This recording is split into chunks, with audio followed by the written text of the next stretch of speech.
Mesdames les ministres,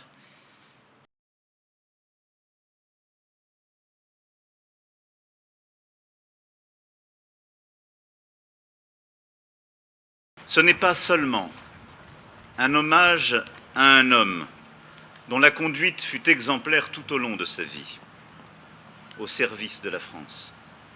C'est un hommage à ce que son destin a révélé des Français.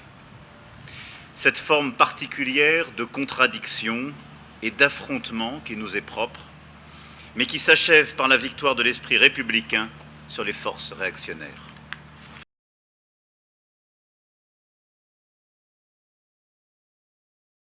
Être dreyfusard en 1898, ce n'était pas rejoindre le camp du confort ou de la popularité.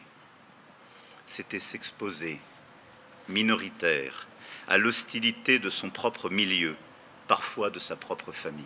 Le dreyfusisme nous rappelle que l'antisémitisme, quelle qu'en soit la racine, ou les explications prétendues, est l'ennemi de la République. Or, nous savons que les vieux démons de l'antisémitisme n'ont jamais totalement disparu de notre pays. Nous le savons, parce que les actes antisémites, loin de s'éteindre, continuent de frapper des personnes en raison de ce qu'ils sont.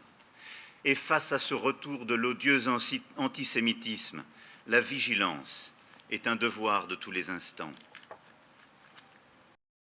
Il est temps désormais que sur chaque maison, chaque immeuble, chaque lieu où des Juifs furent abrités, hébergés, sauvés, soient apposés les noms des justes qui les sauvèrent de la barbarie nazie. J'en appelle à toutes les municipalités de France pour qu'elles fassent leur cette entreprise. En cela, elles seront pleinement héritières de l'esprit du dreyfusisme et fidèles à la figure de Dreyfus.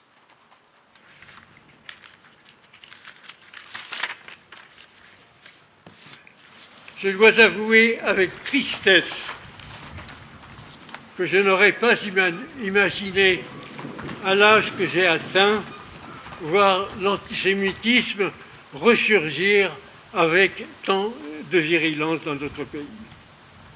Cette tristesse, Monsieur le maire de Paris, est éclipsée par la joie profonde que j'éprouve aujourd'hui.